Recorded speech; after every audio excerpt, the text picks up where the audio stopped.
Hey everybody, it's Party Elite, taking a look at the most interesting stuff that was revealed at the Paradox announcement event just earlier today. While I'm very much looking forward to the Victoria 3 update that's right around the corner now, and I'm equally excited for the new Stellaris DLC and Age of Wonders 4 as well, I feel like those are all slightly older or more expected pieces of news at this point in time, and in fact I already have 2 videos about Age of Wonders 4 that you can find linked in the pinned comment down below, so this video is going to focus on things that are completely new and freshly revealed instead.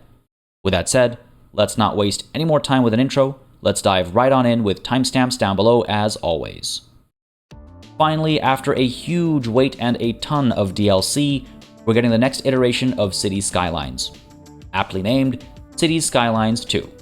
While I never played it on the channel, Cities Skylines has remained one of my favorite games, not just in the city building genre either, so I'm really excited to see what Colossal Order have planned for this next iteration at launch, and I definitely plan on covering it on the channel. If you're interested in keeping up with the game leading up to and after release, you might want to consider subscribing. Either way, neither the trailer nor the Steam page include any gameplay footage, nor too many gameplay details, which is a little unfortunate, but scrubbing through the trailer gives a bit of an idea of what we might be able to expect, with the biggest element on display being seasons and weather conditions. The trailer takes us through sunshine, rain, and snow, and so I expect these will all be included right at launch rather than tucked behind DLC, and I also imagine we're going to see changing weather conditions within a city as opposed to having weather conditions locked to the map that you decided to play on. Apart from that, we also see a focus on air, land, and sea travel, and I'm just wondering if that means we're going to see the more advanced options that the DLC brought in, except here included in the base game, or are we going to return to square one, with everything needing to be filled out over time with DLC instead? Truth be told, as amazing as Cities Skylines was, and it was amazing, there were some elements that truly felt missing from the base game, only to be added via DLC later. Industries, for example, comes most readily to mind, alongside the aforementioned snow.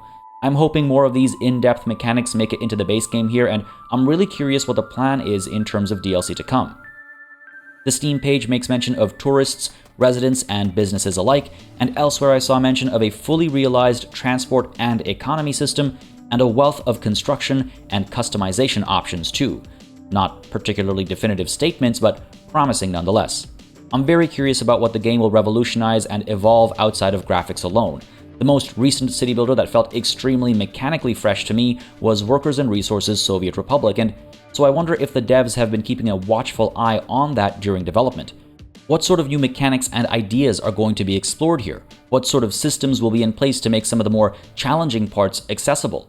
Which of the many stellar mods will be included in base game functionality instead? Is the final shot of the trailer an indication of how huge maps will be? Will Chirper still be around? Asking the important questions here. Whatever the case may be, I'm very much looking forward to all of it. After a very, very long wait, we are finally getting word about the next Crusader Kings 3 DLC. Tours and tournaments. Unfortunately, there's no firm release date attached, so I'm not going to hold my breath regardless of how excited I am by its prospects, and let me tell you, I am very excited to check out all the new features and concepts it's centered around. You'll finally be able to handpick your traveling companions and choose your route as you travel across your own and foreign realms alike, customizing your path to encounter various characters, cultures, and events, recruiting aides at the cost of gold, assessing the safety and travel time of the trip ahead, and making your plans accordingly. You can visit your vassals to inspect their holdings, interact with them more closely, or extract more taxes out of their coffers, or you can instead come bearing gifts to seek the loyalty of particularly powerful vassals and friends alike.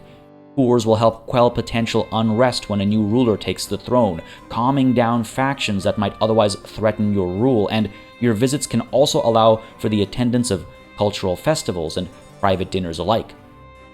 Activities have been reworked from the base game too, completely changing how feasts, hunts, and pilgrimages work. There's reason now to hunt at a specific forest where, say, a legendary stag may have been spotted, or there's reason to host a feast at a particular palace that's especially fancy in an attempt to impress your vassals just that much more.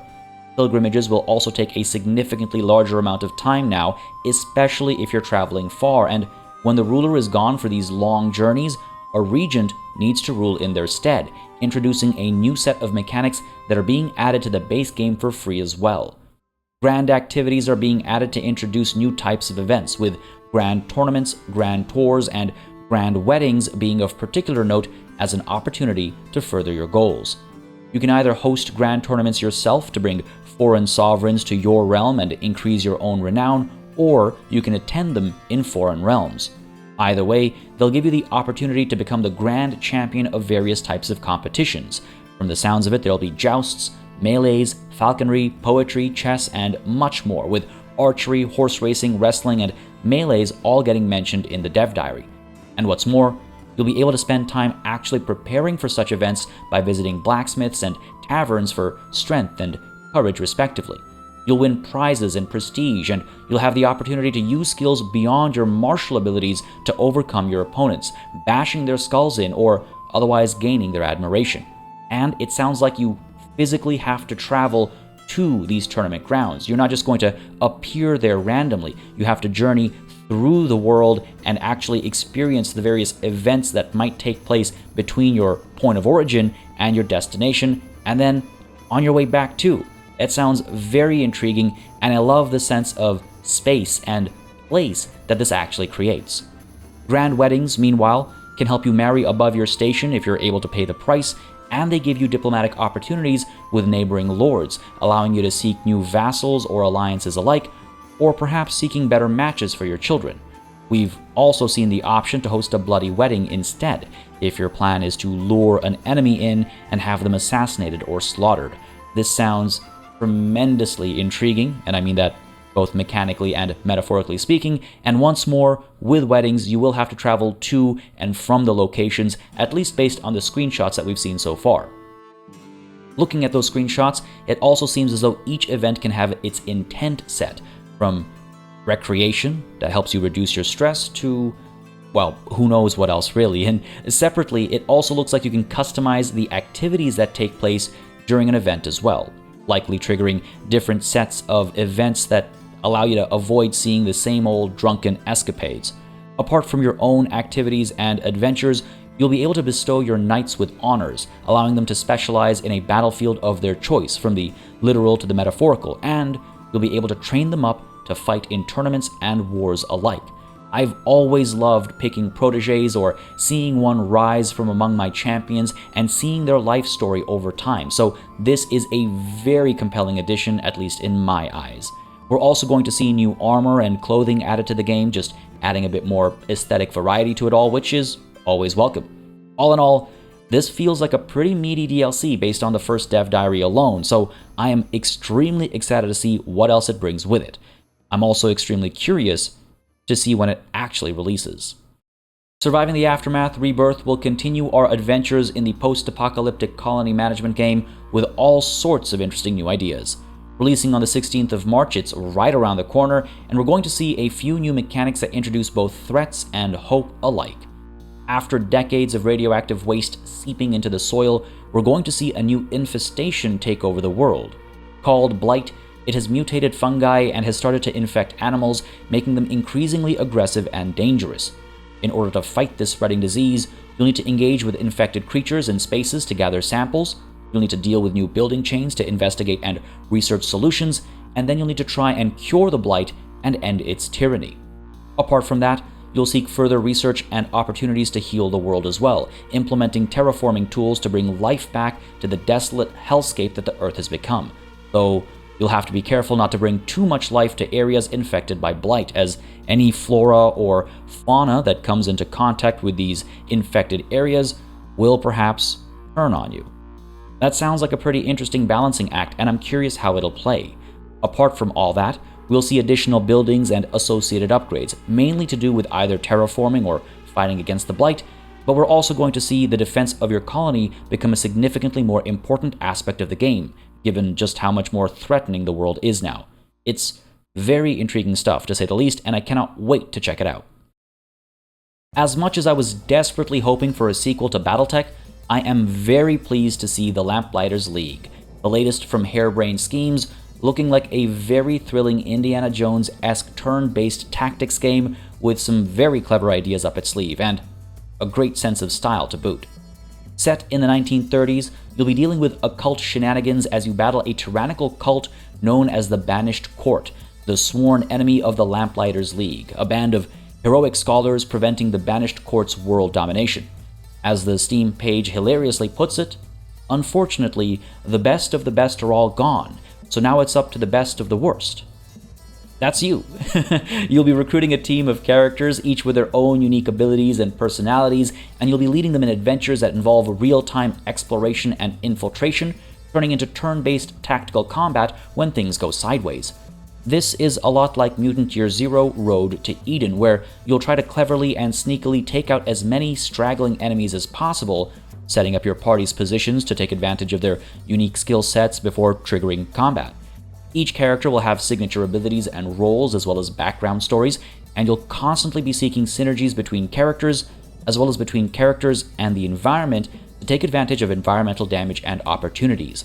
New equipment and inventory items will keep characters feeling fresh with new abilities and options, and as you adventure from desert to jungle to cities alike, you'll need to manage resources at your disposal, as well as the stress and injury levels of your party members, swapping them in and out as needed to keep them alive as the fight against the Banished Court rages on. Slated for release later this year, I'm really excited to dive into this one. While we know next to nothing about Life by You, we do know that it's being led by Rod Humble, former studio head behind The Sims 2 and 3, and Life by You is looking like a direct competitor to that series. Here's hoping for a repeat of City Skylines vs SimCity. I used to really love The Sims back in the day, and I played quite a bit of the first 3 games especially, so I'm curious to see what kind of innovation the Paradox DNA brings to the space. It's hard to tell what from the trailers is representative of gameplay versus not, but I'm curious. Will we be able to take our people out to trek in forests or tan on the beach, or is that just for show? Will there be travel around the city as a whole for various activities, or again, is that just for show? Again, hard to tell, but we do see some definite gameplay elements. Multi-story houses with customized interiors and exteriors, as well as terraces, interior design styles that feel plucked out of like the 80s or so. We'll learn more on the 20th of March, and I'll be keeping an eye on that event to share more info at the time. There's a lot more to look forward to from Paradox this year, and if you want to keep up with it all, make sure you subscribe to this channel. And if you enjoyed this video, hit that like button, and let me know in the comments below what you're looking most forward to. With all that said, as always, a massive thanks goes out to all of the channel members and patrons who've been supporting the channel on a monthly basis. Y'all keep us alive and running smoothly.